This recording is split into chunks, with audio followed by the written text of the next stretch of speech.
आनंद लो प्रतिदिन के जीवन का में स्वागत है सम्मिलित होने के लिए। धन्यवाद। इस समय कार्यक्रम में हम मन पर बातें करें और विचारों की शक्ति के बारे में, और आज हम शांतिपूर्ण विचारों पर बातें करेंगे। बाइबल कहती कि शांति का अनुसरण करना चाहिए और शांति को हमारे जीवन का निर्णायक होना चाहिए, जिसकी मदद से हम सारे निर्णय लेते हैं। क्या हाल ही में शांति को आपने खो दिया? आपने किसी से कहा कि मैंने अभी अपनी शांति को खो दी या मुझे शांति वापस चाहिए? आप जो सोच रहे हैं उसके बारे में आपको सोचना पड़ेगा। यदि आपको शांति चाहिए हो तो, क्योंकि आपके विचार यदि शांतिपूर्ण ना हो तो आपको जीवन में शांति नहीं मिलेगी। हम इस संदेश को आगे बढ़ाते हैं जो कि मेरे अनुक्रम बैटलफील्ड ऑफ द माइंड से लिया गया है। हम अपने विचारों का चौकसी से चुनाव करना कब सीखेंगे और कब शैतान को अपने भेजे को रद्दी टोकरी बनाने से रोकेंगे। रद्दी अंदर, रद्दी बाहर। देखिए, गढ़ वो क्षेत्र है जिस पर शत्रु को प्रभुता है। यदि अपने प्रति आपकी मनोदशा पर शैतान के प्रभुता है, प्रभु के प्रति, खाने के प्रति, पैसों के प्रति, चाहे जिस क्षेत्र में वो आपके विचार पर ठावी है, उस क्षेत्र पर उसी का नियंत्रण है। जब कभी आप किसी मिठाई का एक और खाएंगे तो उसको पूरा खाने की आपको जरूरत नहीं है, मगर शैतान ने हमसे कहा है कि मैं सिर्फ एक चॉकलेट चिप कुकी खा नहीं सकता, एक खा लूंगा तो मुझे 12 खाने पड़ेंगे। नहीं, खाने की कोई जरूरत नहीं है, बिल्कुल भी आपको खाने की जरूरत नहीं है। आप में संयम की चेतना है। आप एक टुकड़ी कुकी खा सकते हैं, 2 टुकड़ियां खा सकते हैं, या समूची कुकी खा लीजिए, या कोई कुकी भी ना खाइए, क्योंकि परमेश्वर की आत्मा का आप में वास है।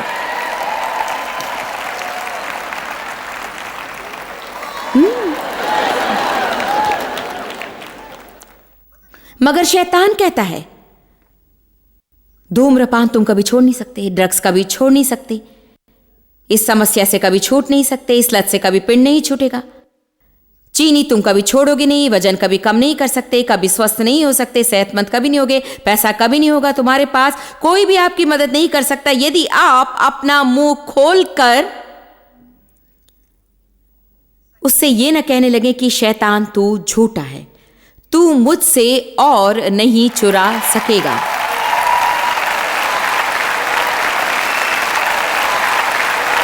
हाँ,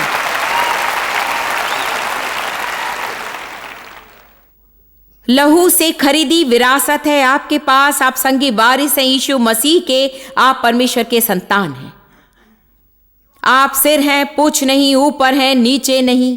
प्रभु के पास आपके जीवन की अच्छी योजना है और अब आप चाहे जहां भी हो वहीं आपको रहना नहीं पड़ेगा, आप अवश्य प्रगति करेंगे।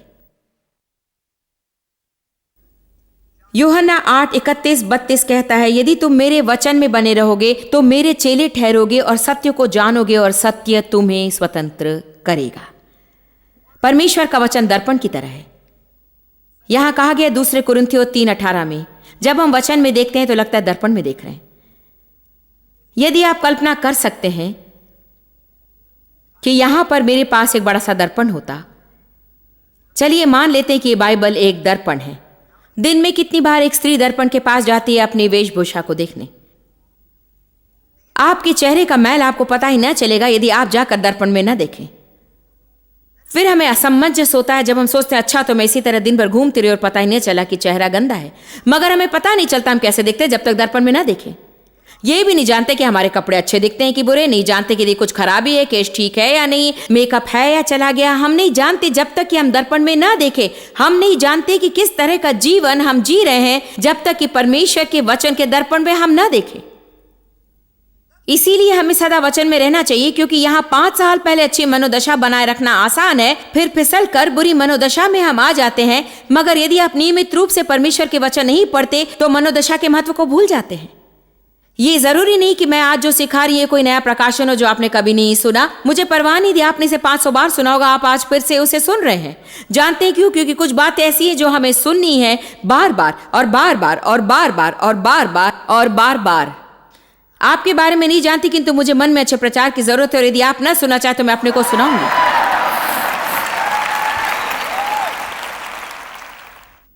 मुझे इसमें देखकर पता लगता है कि मैं यीशु के लहू के माध्यम से परमेश्वर से सही कर दी गई। मुझे इसमें देखकर पता चलता है कि मुझे दंडाज्ञा में जीने की जरूरत नहीं, क्योंकि मेरे सारे पाप क्षम्य है पश्चाताप और स्वीकृति के माध्यम से। आपको अपनी बाइबल से प्रेम होना चाहिए। आपको वचन से प्रेम होना चाहिए। आपके पास अच्छी लाइब्रेरी होनी चाहिए जिसमें शिक्षण टेप और मसीह पुस्तकें होनी चाहिए, साथ में सीडी और वीडियो भी। ये आपकी दैनिक शिक्षा का अंश होना चाहिए। किसी भी रीति से या रूप से आपको अपने को परमेश्वर का वचन खिलाना चाहिए, जैसे कि आप अपने को भोजन खिलाते हैं। यदि हम उतने ही कष्ट उठाएं और पैसे खर्च करें जितना हम हैमबर्गर या हॉट डॉग के लिए करते हैं, तो हमारी हालत अवश्य ही सुधर जाएगी।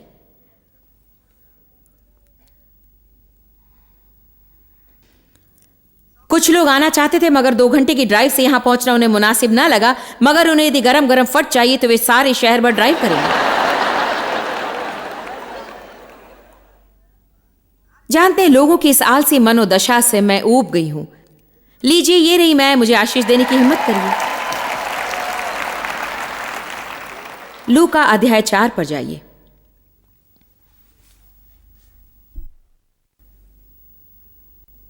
आपको परमेश्वर के वचन की भूख होनी चाहिए, समूचे परमेश्वर को पाने की भूख। गुनगुने ना होइए और ना आत्मिकता में तुष्ट होइए कि बस आगे और परमेश्वर नहीं चाहिए।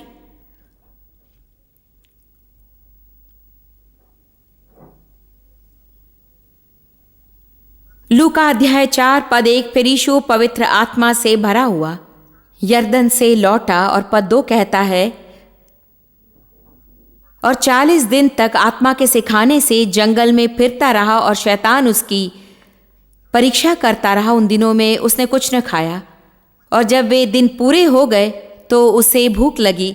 तो आगे बढ़ने से पहले मैं चाहती हूँ कि यहाँ ध्यान दें। सबसे पहले यीशु पवित्र आत्मा के पीछे जा रहा था जब शैतान ने चढ़ाई की। 2 मौकों पर शैतान आपके पीछे आएगा, जब आप कोई सही कर्म कर रहे हैं और जब कोई गलत काम कर रहे हैं।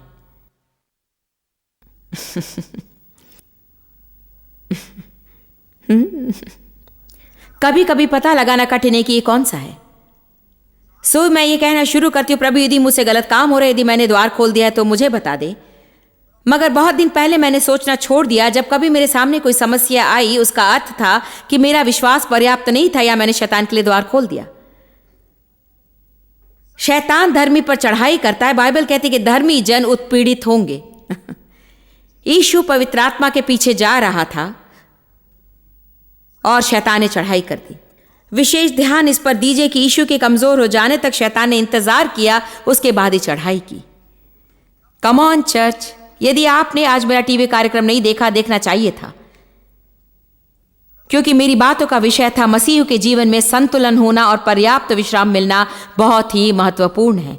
आपके स्वास्थ्य के लिए यह महत्वपूर्ण है, और भी महत्वपूर्ण इसलिए है कि यदि आपका मन और आपका शरीर और आपकी भावनाएं कमजोर हो जाएं, तो आप शैतान के झूठ का सामना करने में बिल्कुल भी समर्थ नहीं होंगे।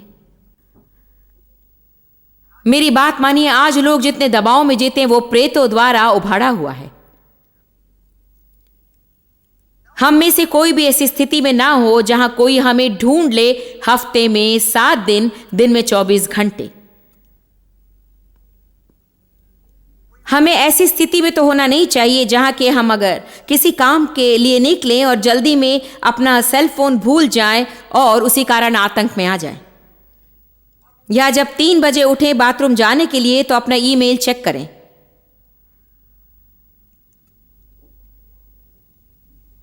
उसके लिए अब समय नहीं है, कहने का तात्पर्य आप समझ रहे ना। हमें लोगों को सिखाना है कि वे अपनी देखभाल कैसे करें। और देखिए, आपको अपनी देखभाल करनी चाहिए। शरीर घर है जहां आप रहते हैं, और यदि आप उसे नष्ट कर दें तो आपको जाना पड़ेगा।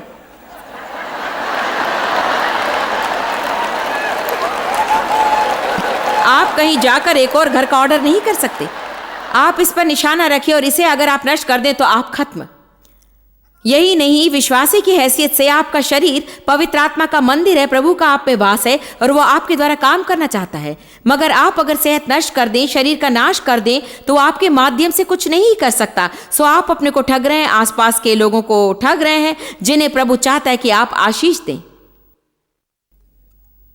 मैं एक निष्कर्ष पर पहुंची हूं कि एक संबंध है, शायद हर किसी के लिए नहीं, मगर मेरे ख्याल से बहुत से लोग अपनी अच्छी देखभाल नहीं करते क्योंकि अपने प्रति उनकी मनोदशा बुरी है और वे सोचते हैं कि वे इस योग्य नहीं कि ठीक तरह अपनी देखभाल करने के लिए जो करना चाहिए उसे वे करें। आप में से कुछ सोचते हैं कि आप में इतनी योग्यता है कि काम करते रहे, काम काम काम काम सदा, क्योंकि आप ऐसे वातावरण में बड़े हुए कि लोग आपसे तभी खुश होते हैं जब आप काम करते हैं और फल लाते हैं। और शैतान आपको मना चुका है कि जीवन का आनंद लेना विलास है और वो पाप है। आपको यूहन्ना 10:10 पढ़ना चाहिए क्योंकि यीशु ने कहा, मैं आया कि तुम जीवन पाओ और आनंद लो और उसे बहुतायत से पाओ जब तक कि वो उमड़ ना पड़े। सो जानते हैं क्या, आज मैं काम कर रही हूं मगर आनंद भी ले रही हूं। आमीन।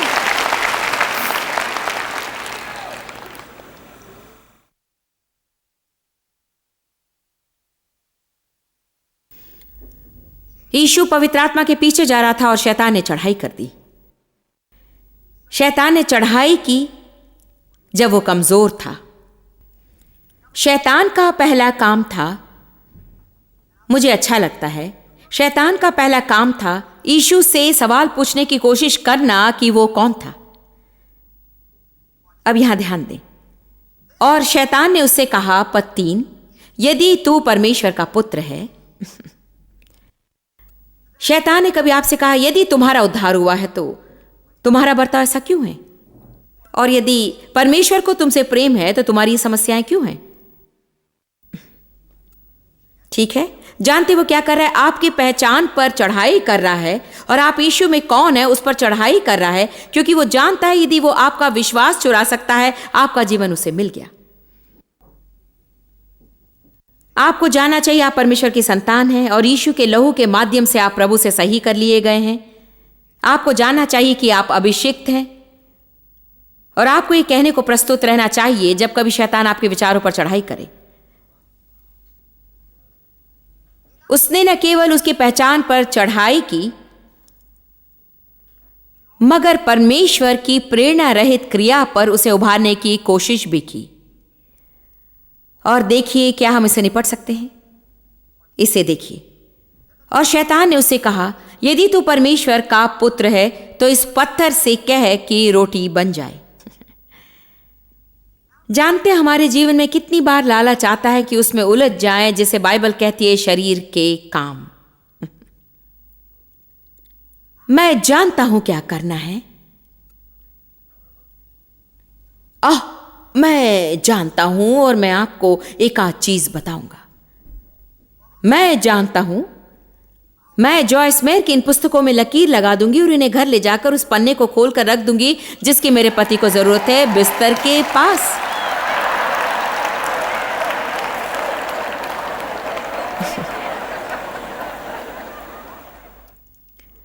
मैं अपने टेप्स को बहुत जोर से चलाऊंगी जब वे घर में हो।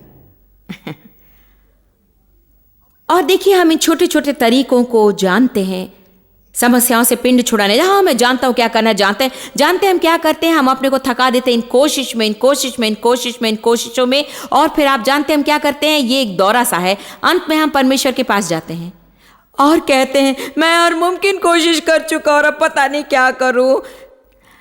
और फिर आप अपने दोस्तों से जाकर कहते हैं कि देखिए मैं हर कोशिश कर चुका हूं और अब मैं प्रार्थना ही कर सकता हूं और कुछ नहीं। क्या ये दुखद नहीं? कभी कभी हम इतने दयनीय हो जाते हैं ना। हमारी सुरक्षा का पहला सूत्र सदा प्रार्थना होनी चाहिए। पहला और सर्वप्रथम हर चीज से पहले प्रार्थना करनी चाहिए। और फिर यदि किसी क्रिया पर प्रभु हमें आमादा करे, वो हमें बताएगा उसे खोजने के परिणाम स्वरूप। मगर क्रिया पर उतरने के बाद प्रार्थना करने से परमेश्वर क्रिया को पीछे की ओर घुमा देगा। प्रभु मैं इसे करने वाला हूं, इसे फलवंत कर। प्रभु मैं इसे कर चुका, इसे फलवंत कर।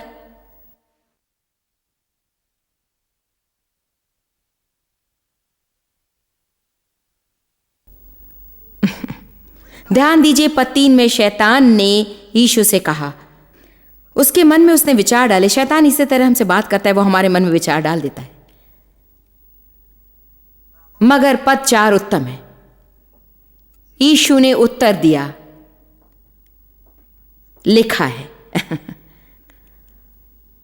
वो संकट में पड़ जाता यदि क्या लिखा है नहीं जानता तो।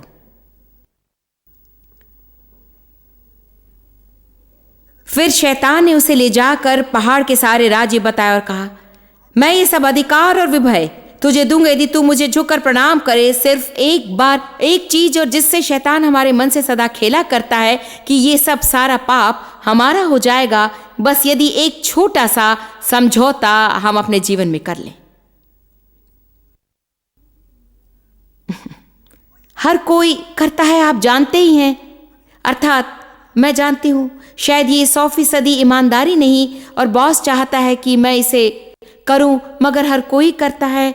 ये कोई बड़ा सौदा नहीं और शैतान आपसे कहता है कि यदि तुम ये छोटा सा काम कर दो तुम्हें वो पदोन्नति मिल जाएगी और फिर तुम चर्च को ज्यादा पैसे दे सकते हो। क्या शैतान ऐसा कुछ आपसे नहीं बोलेगा और आपसे समझौता करने को नहीं कहेगा ताकि आपके पास ज्यादा पैसे हो? परमेश्वर को देने को वो अवश्य कहेगा।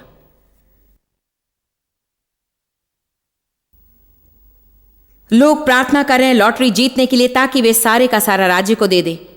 ये तो अति उत्तम है, मगर जो जेब में है उसे आप देना शुरू करें,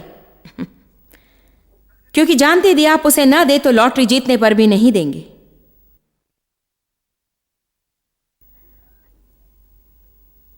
कितना अद्भुत होगा यदि सारे लॉटरी टिकट खरीदने वाले और सारे जुए की नाव में जाने वाले, देखिए कितना अद्भुत होगा यदि वे लोग वही पैसे लेकर राज्य के काम में लगा दें।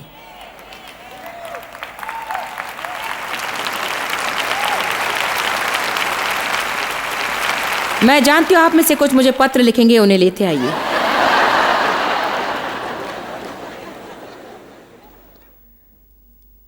खैर, इस प्रवचन को आगे बढ़ाने का मेरे पास समय नहीं। और जानते हैं कि शैतान कहता है तुम इसे ले लो, तुम उसे ले लो, ये तुम्हारा हो जाएगा यदि थोड़ा सा समझौता कर लो। क्या वे झूठ आप नहीं सुनते? हमारे विवेक के विरुद्ध बरतने वाले सारे काम यदि हम छोड़ दें तो हमारे जीवन कितने बेहतर होंगे।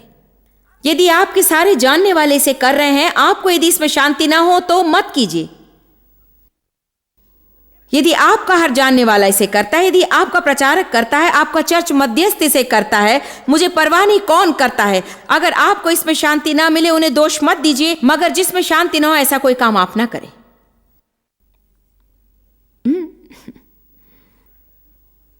मैं जानती हूं कि आप जरा खुश हैं, शायद ठीक है आपने फैसला नहीं किया। आमीन। ओह, जानती हूं आपको सोचना है।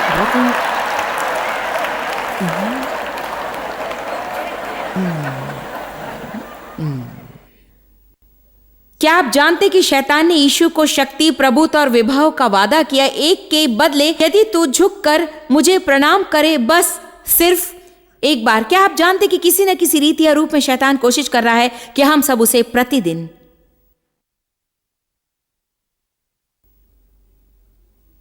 प्रणाम करें। और फिर यदि आप सारा पढ़ डालें, शैतान की दूसरी कोशिश है यीशु की पहचान पर चढ़ाई की। यदि तू परमेश्वर का पुत्र है तो अपने आप को नीचे गिरा दे। और हर बार जब भी शैतान ने यीशु से कुछ कहा तो यीशु ने उत्तर दिया, ये लिखा है, ये लिखा है, लिखा है। एक बात जानते हैं, आप शैतान को मुंह तोड़ जवाब देने लगी क्योंकि वो इस धरती पर जीवित है और अच्छा है। क्या आप समझ रहे हैं?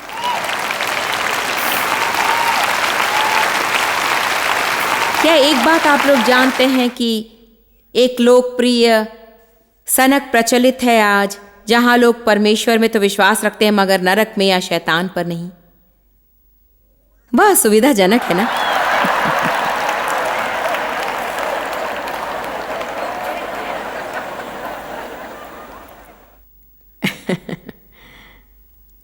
मुझे नरक में विश्वास नहीं, मगर इससे वहां जाने से आपको रोका नहीं जाएगा।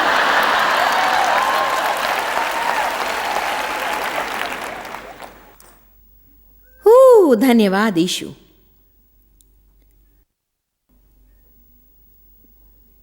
वो चाहता था कि यीशु गलत सोचे, सो उसने उसके मन में झूठ डालने की कोशिश की, जैसा कि वो हमसे करता है। जानते हैं कि इन पदों में मुझे एक चीज बहुत पसंद है कि शैतान के हर झूठ कहने के बाद तुरंत यीशु ने कहा, यह लिखा है। उसने 3 दिन तक अच्छी तरह सोचकर फिर शैतान को उत्तर देने का फैसला नहीं किया। शैतान ने यीशु से कहा, यीशु ने शैतान से कहा, शैतान ने यीशु से कहा, यीशु ने शैतान से कहा। पहला पत्रस 5:9 कहता है, हमें शुरू में ही उसका सामना करना है, और ये मुझे बहुत ही अच्छा लगा। 10 साल पहले मुझे इसका ज्ञान हुआ था, और ये महत्वपूर्ण है कि हम शैतान के झूठों के विरुद्ध बराबर आते रहते हैं। मुझे आत्मतरस की एक बड़ी समस्या थी। जानते हैं, जब भी शैतान तरस पार्टी देता मैं भाग लेता, और वो बार बार मेरे लिए विशेष पार्टियों को देता था। और परमेश्वर मेरे आत्मतरस से निपटने लगा और सिखाना शुरू किया, तुम तरसपूर्ण और शक्तिपूर्ण एक ही साथ नहीं हो सकती। जब भी तुम जो चाहो नहीं मिलता, तो अपने पर तरस खाने की इस आदत को तुम्हें छोड़ना पड़ेगा। इसका अर्थ यह भी नहीं था कि लोग जो कर रहे थे वो अनुचित नहीं था। उसने मुझसे नहीं कहा कि वे सही थे और मैं गलत। उसने सिर्फ कहा, जब लोग तुमसे सही बर्ताव ना करें, तुम्हें अपने पर तरस खाना बंद करना पड़ेगा। जब भी तुम जो चाहो ना मिले और तुम्हारे साथ दुर्व्यवहार हो, तुम्हें अपने पर अफसोस करना छोड़ना पड़ेगा, क्योंकि यदि अफसोस करती रहोगी तो तुम्हारे पास उससे निकल आने की शक्ति नहीं रहेगी। मैंने परमेश्वर की वाणी सुनी, तब तक मुझे लत लग गई थी तरस खाने की। जी हाँ, शरीर को तरस पसंद है। और मुझे याद है, जब परमेश्वर मुझसे निपटने लगा, हम कहना चाहेंगे कि हम सफर से लौटे और डेव कहेंगे मैं चला गोल्फ खेलने, ये मेरी एक बड़ी समस्या होती थी। अब मैं उन्हें प्रोत्साहित करती हूं, मगर यही होता है, शादी के 40 साल बाद परिवर्तन आने लगते हैं। ये बात नहीं कि मुझे डेव से उतना प्रेम नहीं, बात यह है कि दृष्टिकोण भिन्न है। आश्चर्य की बात है कि जिन चीजों पर हम बहस किया करते थे, अब लगता है कि हमें यकीन नहीं होता कि हम बहस किया करते थे। मुझे यकीन नहीं आता मैं कितना बिगड़ती थी, और दिन भर मुझे अपने पर तरस आता। सो बाहर आकर ये संगोष्ठियां करती, उसके बाद मैं घर लौटती और मैं एलियाह की तरह अनुभव करती थी, जिसने सारे बाल नबियों को हरा दिया, फिर रेगिस्तान में रेंगता हुआ गया एक पेड़ के नीचे और मरना चाहा। मैं महान शिक्षिका होती गुरुवार को, शुक्रवार को और शनिवार को, और फिर रविवार दोपहर और सोमवार दिन भर घर बैठती, रोती और अपने पर अफसोस करती क्योंकि डेव गोल्फ खेलने चले गए। जब हम घर लौटे और मुझ पर ध्यान नहीं दिया। मेरा क्या होगा? मैंने हर सप्ताह बड़ी मेहनत की और किसी ने मेरे लिए कुछ नहीं किया, और कोई मेरे अंदर जो कुछ भी है सब कुछ चूस लेता है, और किसी को मेरी जरा भी परवाह नहीं, कोई परवाह नहीं करता। क्या ये परमेश्वर को हिलाता है? इससे वो नहीं हिलता। इससे परमेश्वर किंचित भी नहीं हिलता, मगर ये शैतान को अवश्य हिलाता है। इससे जीवन में एक द्वार पूरा खुलता है शैतान के लिए। और मैं बता रही हूं आपको, अपने जीवन के लिए आपको लड़ना है। आप शायद अपने लिए अफसोस करना चाहेंगे, मगर देखिए, ये एक पैशाचिक भावना है, बिल्कुल भी ईश्वरीय भावना नहीं। और आपकी समस्या सुलझाने में ये आपकी मदद नहीं करेगा। अपनी मदद करने के लिए कुछ कीजिए। मेरी बात सुन रहे हैं? अपनी मदद करने के लिए कुछ कीजिए। क्रोध में बैठे रहना छोड़िए इसलिए कि कोई और मदद नहीं कर रहा। आप अपनी मदद के लिए कुछ कीजिए।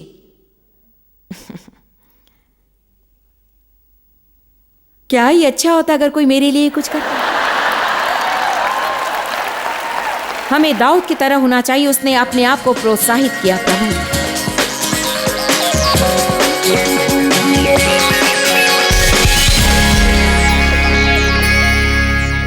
हमारे विचार अंतर लाते, और ये मेरे लिए जीवन बदल देने वाला निकला जब मुझे इसका पता चला। मुझे याद है कि मैं जो कुछ सोचती थी उसके बारे में कुछ नहीं कर सकती थी, और ये एक प्रकाशन था कि मुझे जो भी दिमाग में आया सोचना नहीं पड़ेगा। मैं अपने विचार चुन सकती थी, और ये कि मेरे विचार मेरी भावनाओं से और विचारों से संबंधित थे, और इससे मेरा समूचा जीवन प्रभावित हुआ। शायद ये आपको एक नया सत्य लगे, और शायद आप इसे जानते भी होंगे, मगर आपको सिर्फ याद दिलाना था। इसे मैं दोबारा कहूंगी, विचार शक्तिशाली हैं। अपने मन को सीधा करने लगिए ताकि आपका जीवन भी सीधा हो जाए।